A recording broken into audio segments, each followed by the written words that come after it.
নমস্কাৰ বন্ধুসকল সকলোকে প্ৰথমতে চেনেলটোৰ নতুন ভিডিঅ'টা মাজলৈ স্বাগতম জনাইছো ভেটেনাৰী ফিল্ড এছিষ্টেণ্টৰ বাবে বহুত যেহেতু কৈ আছিল যে ইম্পৰ্টেণ্ট ক্লাছ আনি সো তাৰে প্ৰতি লক্ষ্য ৰাখি মই কেইটামান কোৱেশ্চনছ আনিছো আপোনালোকে ভিডিঅ'টো প্ৰথমৰ পৰা শেষলৈকে নিশ্চয়কৈ চাই থাকিব সো আজি ভিডিঅ'টো কেমিষ্ট্ৰি স্পেশাল আনিছো ইয়াৰ কাৰণ এটা যে যিসকল কেণ্ডিডেটে ধৰক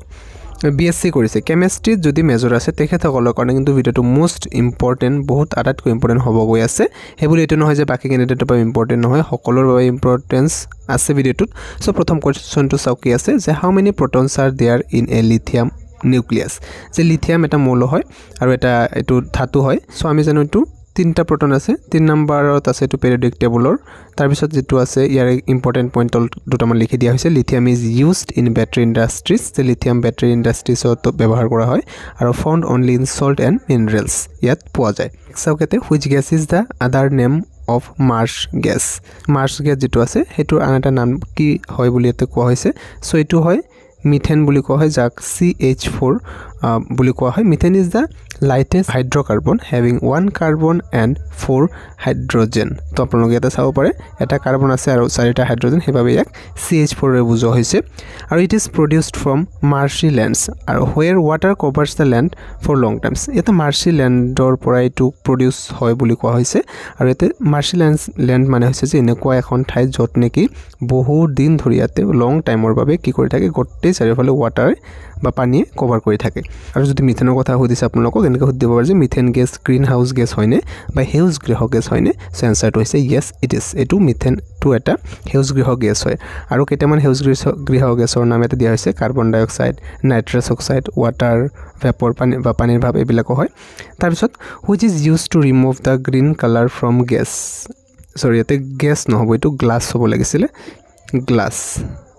যে গ্লাছৰ পৰা যেটো গ্ৰীন কালাৰ আছে হেলাই দৰে যে পৰি থাকে হেতু ৰিমুভ কৰিবলৈকে কি ব্যৱহাৰ কৰা হয় আনসাৰটো হৈছে ম্যাঙ্গানিজ ডাইঅক্সাইড অৰ্থাৎ MnO2 so calcium sulfate dihydrate is commonly known as calcium sulfate dihydrate commonly কি নামেৰে জনা যায় এক জিপসাম নামেৰে জনা যায় নিশ্চয়কৈ আপোনালোকে নামটো শুনা পাইছে ইয়াৰ সংকেতটো হৈছে CaSO4.2H2O আৰু কোড ব্যৱহাৰ কৰা হয় used in cement production ব্যৱহাৰ কৰা হয় বা প্লাষ্টাৰ যেটো প্লাষ্টাৰ অফ পেৰিছ বুলি কোৱা হয় তাত ব্যৱহাৰ কৰা হয় gypsum who has given the law of octaves যেতে অষ্টক সূত্ৰটো কোনে দিছিলে সো আমি নিশ্চয়কৈ শুনা পাই থাকো যে নিউল্যান্ডছৰ অষ্টক সূত্ৰ বুলি আৰু এটো নিউল্যান্ডছে দিছিলে which acid is present in ant bites এটো এটা বহুত ইম্পৰ্টেন্ট পইণ্ট মনত ৰাখিব আপোনালোকে ant bites মানে যেতিয়া পৰুৱাই যেতিয়া কামুৰে তেতিয়া এটা বিষৰ পৰণি অনুভৱ হয় নহয় জানো সো হেতু কিয় হয় হেতু এটা ফৰ্মিক এসিড থাকে যাৰ সংকেত হৈছে এইটো চাওক HCOOH অৰ্থাৎ H2CO2 পৰুৱাই কামুৰিলে এনেকুৱা হয় বা যেটো আপোনালোকৰ বি বা মৌমাখিয়ে কামুৰিলেও কিন্তু সেম কেছে হয় হেইভাবে পৰণি বা জ্বলন অনুভৱ হয় নেক্সট চাওক What is nature of pH of milk যেটো মিল্ক আছে pH স্কেল আপোনালোকে নিশ্চয়কৈ শুনিছে এনেকুৱা যে pH স্কেল থাকে সো হেতু আপোনালোক কিমান লৈকে থাকে 0 to 14 লৈকে থাকে মাজত থাকে 7 ঠিক আছে সো হেতু pH ৰ যেটো আছে আপোনালোকৰ গাখীৰৰ ক্ষেত্ৰত যে pH ৰ ধৰণটো কেনেকুৱা বুলি কৈছে এটো স্লাইটলি এসিডিক মানে সাধাৰণ ভাৱে এসিডিক বুলি হয় কৈছে pH is so close to neutral that is 7.0 অৰ্থাৎ ইয়াতে সাধাৰণ ভাৱে এসিডিক কিয় হয় যে 7 যেহেতু মাজত থাকে নিউট্ৰেল ইয়াতকে কম হয় অকমান আৰু ইয়াৰ নিশ্চয় ওচৰ হয় এই কাৰণে গাখীৰ স্লাইটলি এসিডিক বুলি কোৱা হৈছে pH স্কেল কিমান লৈকে থাকে এটো মই আপোনালোকক কলৈ মাত্ৰ যে 0 to 14 লৈকে থাকে যত মাজত হৈছে 7 আৰু 7 যদি কিবা এটা pH ৰ মান হয় হেতু কি হয় আপোনালোকৰ নিউট্ৰেল হেতু নিউট্ৰেল বুলি কোৱা আমি কাৰণ হেতু প্ৰখম বুলি কোৱা হয় আৰু যদি 7 তকৈ কম হয় হেতু হয় এসিডিক আৰু যদি 7 তকৈ বেছি হয় হেতু হৈছে ক্ষাৰক বা বেসিক বা বেস বুলি কোৱা হয় ঠিক আছে তো নেক্সট যেটো আছে what is the reaction of an acid and base called আৰু যেটো বেস হেতু যদি ৰিঅ্যাকশন কৰে তেনেহলে কি হয় হেতু কি ৰিঅ্যাকশন বুলি কোৱা হেতু নিউট্ৰেলাইজেশন ৰিঅ্যাকশন বা প্ৰশমন বিক্ৰিয়া বুলি কোৱা হৈছে আৰু এতে প্ৰডাক্টস হিচাপে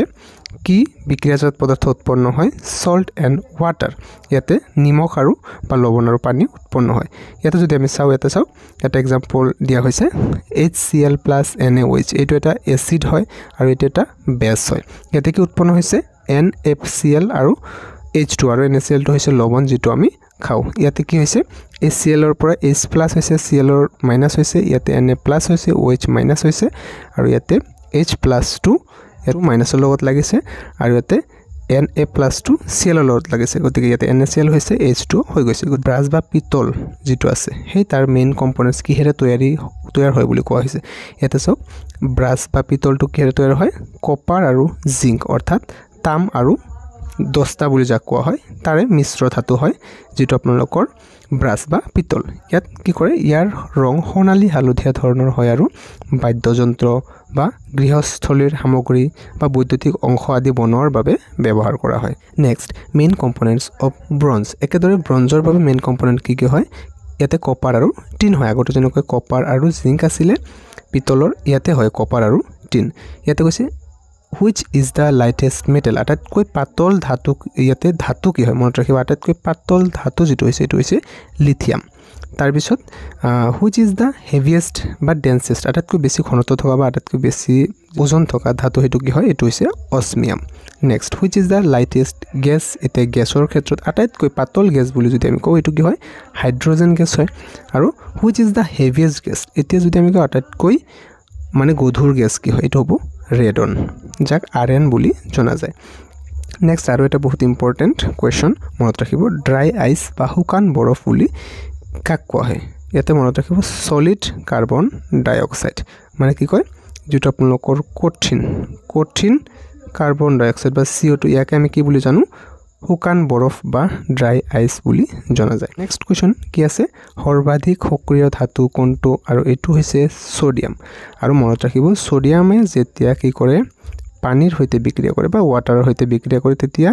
এতে হাইড্ৰোজেন গ্যাস উৎপন্ন হয় আৰু কি হয় প্ৰচুৰ পৰিমাণে তাপ উৎপন্ন হয় আৰু প্ৰচুৰ পৰিমাণে তাপ উৎপন্ন হয় বাবে এতে কি কৰে জুই জ্বলি উঠাৰ চান্স যথেষ্ট থাকে বা জুই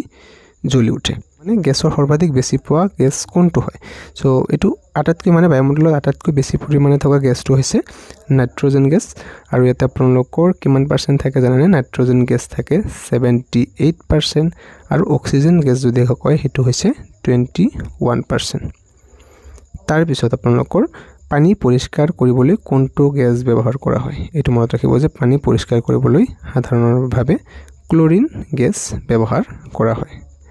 সো আজিৰ এই ভিডিওটোত এইকেইটা কোৱেশ্চন ৰখা হৈছিল 20টা কোৱেশ্চন এইকেইটা বহুত ইম্পৰ্টেন্ট হয় যে কেতিয়াও ক'ব নোৱাৰো যে কেনেকুৱা ধৰণৰ কোৱেশ্চনছ সুধিব বুলি মই জাস্ট আপোনালোকে কৈছে কাৰণে ইম্পৰ্টেন্ট কোৱেশ্চন কিছুমান